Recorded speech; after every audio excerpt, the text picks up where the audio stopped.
મધ્ય પૂર્વ ક્ષેત્રમાં હાલમાં જે પરિસ્થિતિઓ બદલાઈ રહી છે તેના અનુસંધાને ઘરેલું જરૂરિયાત માટે પૂરતો એલપીજી ગેસનો જથ્થો સુનિશ્ચિત રીતે વિતરણ થાય તે માટે રાજ્ય સરકાર અને જિલ્લા વહીવટીતંત્ર બનાસકાંઠા દ્વારા સતત મોનિટરિંગ કરવામાં આવી રહેલ છે.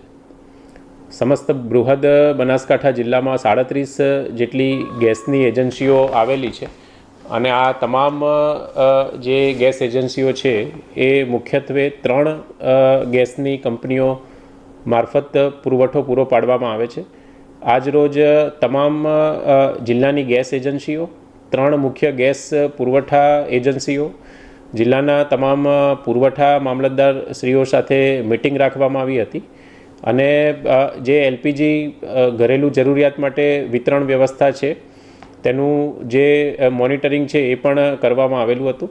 હાલમાં બનાસકાંઠા જિલ્લાના તમામ ગ્રાહકોને કોઈપણ જાતની અફવામાં આવ્યા વિના જરૂરિયાત મુજબ જ ગેસ સિલિન્ડર લેવા માટે વિનંતી કરવામાં આવે છે તથા 2 બુકિંગ વચ્ચે સરકારશ્રી દ્વારા 25 દિવસનો સમયગાળો રાખવાનો નિર્ણય પણ કરવામાં આવેલો છે.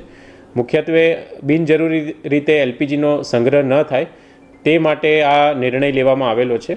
આ ઉપરાંત જિલ્લામાં કોઈપણ ઇસમ દ્વારા એલપીજી સિલિન્ડરનો અનધિકૃત સંગ્રહ કે કાળાબજારી કે નિયત કરતાં વધુ ભાવ વસૂલ કરતા જણાશે તો આવશ્યક ચીજવસ્તુ અધિનિયમ અને એલપીજી કંટ્રોલ ઓર્ડર હેઠળ ફોજદારી પગલાં પણ લેવામાં આવશે.